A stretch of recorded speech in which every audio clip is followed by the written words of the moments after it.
George Saunders, a great character actor. If you're into old movies, you've seen him. If you're not, what are you even doing with your life?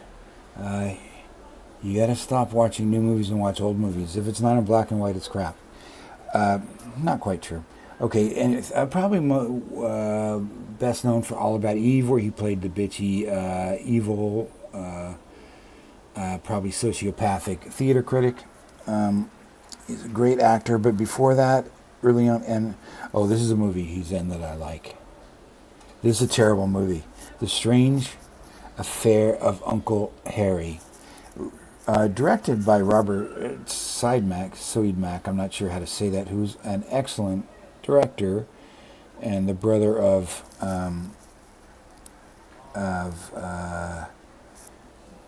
what was his brother's name? His brother's a science fiction writer.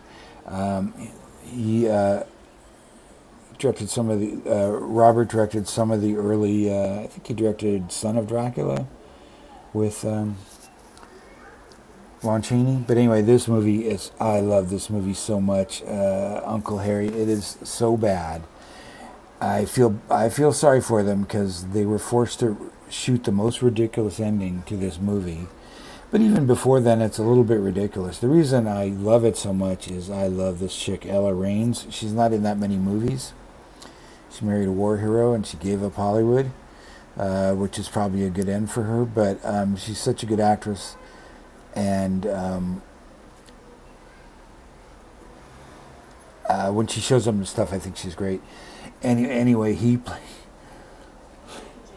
plays. Okay, I guess I'm doing a George Saunders video now.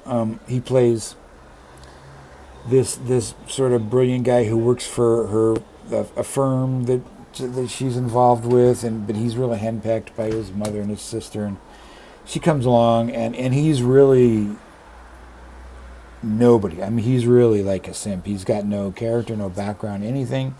For some reason, Ella Raines decides immediately to marry him. You got to go with that, I guess. I don't know why.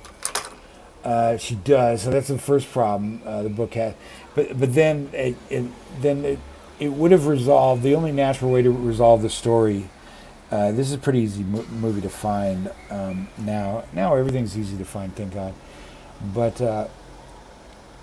it would have had to have a very dark ending, and the studio made them reshoot it, and the original ending doesn't exist, and it's just insane how this thing falls apart. But you got to take the good with the bad with old movies. Now let me see what I read. Now the reason I bring up George Saunders, why am I bringing up George Sanders? I say Saunders. But then he gets confused with the modern day literary charlatan, George Saunders with a U. That's not the first one. Okay, let me go back here. I got to find. So he wrote, in the 1940s, he was the star of the Saint books. The movie adaptations, the Hollywood movie adaptations of the Saint. And when that dried up, or something happened with it, he was the star of another series of films, and this is all in the 40s, called The Falcon, which is just like The Saint. A detective kind of guy, kind of a suave, kind of a proto James Bond, kind of a suave detective guy. When he left the Falcon series, his brother took over the role. His brother was an actor too, Tom. Oh boy, I don't remember his brother's name. Different last name, but anyway, so he was known as a crime movie star, and in the bigger movies, in the high budget movies like All About Eve, he usually played a heavy. He usually played a villain in the big budget movies. In the low budget movies, he would be a detective, whatever. So around this time, it was there was a bit of a. And I'm taking this from the introduction to the book I'm about to talk about. There was a book called The G-String Murders by Gypsy Rose Leigh. You probably, even if you've never heard of Gypsy Rose Leigh, you probably heard the name somewhere. Anyway, she was a celebrity. She had written a tell-all book, I believe, or something like that. And she wrote, or had ghostwritten for her, a mystery called the G-String Murders. And this started a little wave of actors writing books. And the first one that George Sanders wrote was Crime on My Hands. And it's a mystery by, which qualifies in the, if I could get back here to the, kind of qualifies in my mind with the cozy square on the beginning card for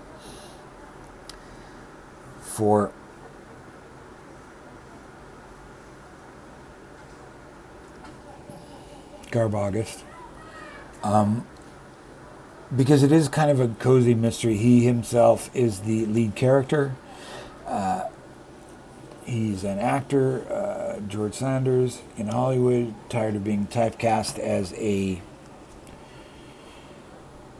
heavy and a mystery, and he's fun, and he's getting apart the romantic lead of a Western, if you could imagine such a thing. I mean, just looking at his face, it would never happen. And then he stumbles across a dead body, and and he has to solve the case, and it's very much a cozy mystery. If you think of cozy mystery having a setting, a sort of cozy setting, like a small English town or some Murder at the Vicarage, blah blah blah, kind of thing. And if you think of Hollywood, the Hollywood community is being that instead. At least how this is portrayed in this book. It's not it's not a gritty Hollywood. It's it's not like LA Confidential or anything like that. It's just a fun light mystery. I enjoyed it. It also qualifies for another event. Another square on the card, because it is ghostwritten. Obviously, George Sanders did not write this novel. It was written by Craig Rice. There is a later version that came out this way. Craig Rice writing as George Sanders in George Sanders Mystery. He was a well-known writer. I don't know if people still read him. If you notice people still read him, let me know in the comments. He wrote a bunch of screenplays too. I've never read anything else by him. It's okay. It's not a bad book. The reason I'm excited about it, I only read that because I wanted to read the follow-up book. George Sanders actually didn't write 2 novels. His name is on 3 books. Later he would write a biography, probably ghostwritten too, called My Life as a Cad, C-A-D.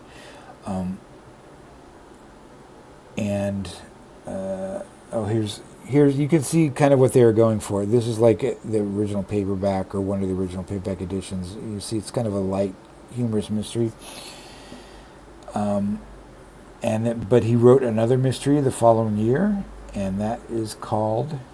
He didn't write another mystery the following year. It's called Stranger at Home. I really wanted to get to this month, but actually I don't even think it's really a... I've read enough. I read the first chapter. It's quite different. I can tell already it's quite different. It's quite hard-boiled, which makes a lot of sense because it did not...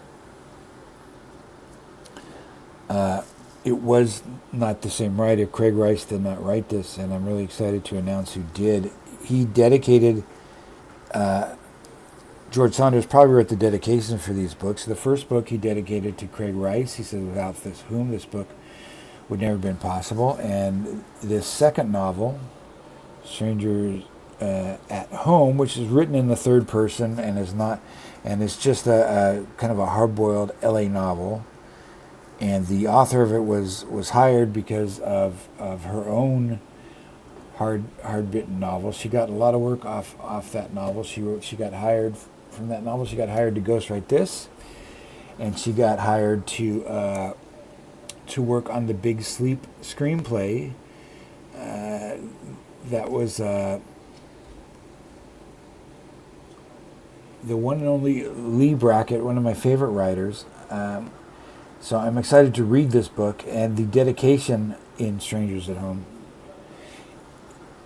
by George Sanders is to Leigh Brackett, whom I have never met, which shows you how much input George Saunders had. It's not even like, when William Shatner puts his name on a book, by God, he shows up to the pitch meeting and says, let's see what happens in the future with Captain Kirk and bring him back to life, and the ghostwriters go ahead and do it, and or the co-writers go ahead and do it, but George Saunders never met her, and they both lived in Hollywood, so it's really just it's just in name only. So I'm looking forward to reading that book. It probably doesn't qualify for Garbaugust because Leigh Brackett. I probably praised Leigh Brackett enough on here. Here's one edition that came out with her name on it finally.